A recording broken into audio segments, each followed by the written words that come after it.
உலகத்தில் பல நாடுகளுக்கு நான் போயிருக்கிறேன். நியூயார்க் நகரம் சென்ட்ரல் பார்க்னு ஒன்று இருக்கு, 870 ஏக்கர்ல இருக்கு. நான் நியூயார்க் போனேன்னா அங்கதான் நான் நடைபயிற்சி செய்வேன். லண்டன் போனேன்னா அங்க ஹைட் பார்க்னு ஒன்று இருக்கு, 350 ஏக்கர்ல ஹைட் பார்க். சுத்து வந்தேன்னா 8 கிலோமீட்டர், அங்கதான் அங்க நடைபயிற்சி. டெல்லிக்கு போனேன்னா நான் லோதி பார்க்குக்கு போவேன், 90 ஏக்கர். டெல்லியில மெஹரோலி பார்க்குன்னு இருக்குது, 240 ஏக்கர். நேரு பார்க்குன்னு இருக்கு. இது இல்லாம புதுசா ஒரு பார்க் கட்டிட்டு இருக்காங்க டெல்லியில, 880 ஏக்கர்ல கட்டுறாங்க. ஆசியாவிலே பெரிய பார்க், 450 கோடியில.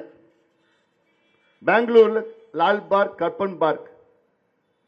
இப்படி உலகத்தில் எந்த நகரத்துக்கு போனாலும் அங்க ஒரு பெரிய ஒரு பூங்கா ஒன்று இருக்கும். சமீபத்தில் நான் துபாய் போயிருந்தேன்.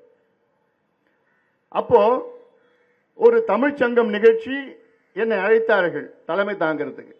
எங்க அழைச்சாங்கன்னா அங்க ஒரு பூங்காவுக்கு வாங்கன்னு சொன்னாங்க. அந்த பூங்காவுக்கு நான் போனா அன்னைக்கு விடுமுறை நாள் துபாயில 10,000 பேர் இருக்கிறாங்க அந்த பூங்காவில். அப்ப நினைச்சு பாருங்க எவ்வளவு பெரிய பூங்கா இருக்கும். 10,000 பேர் இந்த நிகழ்ச்சிக்கு இல்ல, அவங்கவுங்க குடும்பத்தோட வந்து அவங்கவுங்க பல குரூப். நான் போன நிகழ்ச்சிக்கு 500 பேர் இருந்தாங்க. ஆனா வெவ்வேறு இடத்துல அவங்க காலையில வராங்க, குழந்தைங்க கூட வராங்க, சமைக்கிறாங்க, விளையாடுறாங்க, ஃபுட்பால் விளையாடுறாங்க, நடக்கிறாங்க, ஜாலியா இருக்கிறாங்க. எவ்வளவு 10,000 பேர் ஒரு பூங்காவில் துபாய் பாலைவனத்துல. பசுமையா இருக்கு, அந்த பாலைவனத்துல நடுவுல பசுமையா இருக்கு. அப்போ நினைச்சு பாரு, இதெல்லாம் நமக்கு அவசியமானது. ஆனா இங்க திராவிட மாடல், திராவிட மாடல், திராவிட மாடல். என்னத்த மாடல்? அம்பாசிடர் கார் மாடல் தான் அது, பழைய மாடல். ஆமா, இதெல்லாம் பண்ணுங்கய்யா, இதெல்லாம் மக்களுக்கு வேணும்யா, அதெல்லாம் அவசியமானதுயா. எங்களுக்கு நீங்க மாலு வணிக வளாகம்லாம் வேணாம், அதெல்லாம் கட்டினதெல்லாம் போதும். மல்டிபிளெக்ஸ் சினிமாலாம் எங்களுக்கு வேண்டாம். ஐடி பார்க்கிங் இங்கெல்லாம் வேண்டாம், டெல்லியில கட்டிட்டு போ. சென்னைக்கு எங்களுக்கு வேண்டியது green space, breathing space. Chennai நகரத்துக்கு ஒரு பிரீதிங் ஸ்பேஸ் வேணும். இந்த பூங்கா மூலமாக சென்னையில் எவ்வளவு பெரிய பூங்கா தெரியுமா இருக்கு? இப்போ எத்தனை பூங்கா இருக்கு தெரியுமா சென்னையில்? மொத்தம் 850 பூங்காக்கள் தோராயமா இருக்கு. இந்த 850 பூங்காக்கள் 800 பூங்காக்கள் 1 ஏக்கர், 1.25 ஏக்கர், 1.5 ஏக்கர், 2 ஏக்கர் அதிகபட்சம். 800 பூங்காக்கள் 1 to 2 ஏக்கர், 1/2 ஏக்கர், அவ்வளவுதான்.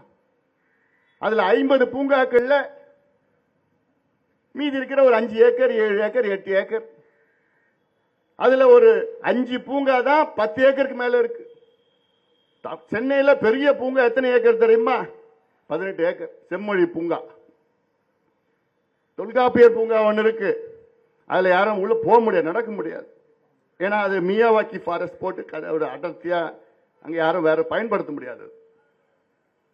இப்படி இங்கே கோயம்பேடுல ஒரு பூங்கா அமைத்தால் 60 ஏக்கர்ல ஒரு பூங்கா. நினைச்சு பாருங்க, 60 ஏக்கர்ல ஒரு பூங்கானா இங்க சுத்தி இருக்கிற இங்க அரும்பாக்கம், கோயம்பேடு, வடபழனி, முகப்பேர், திருமங்கலம், அங்க விரும்பாங்க, வலசர்வாக்கம் சுத்தி இருக்கிற அந்த மக்கள் எல்லாம் அண்ணா நகர்ல இருந்து கிட்டத்தட்ட 10 லட்சம் மக்கள்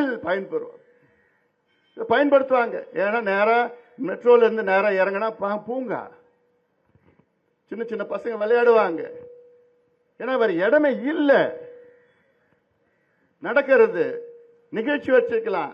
ஏன் நீங்க கிரிக்கெட் மேட்ச் பாத்தீங்கன்னா பூங்காவில் ஒரு பெரிய ஸ்கிரீனை போட்டு அங்க பார்த்து 5000 பேர் உட்காந்து பார்ப்பான். இதெல்லாம் செய்யுங்க.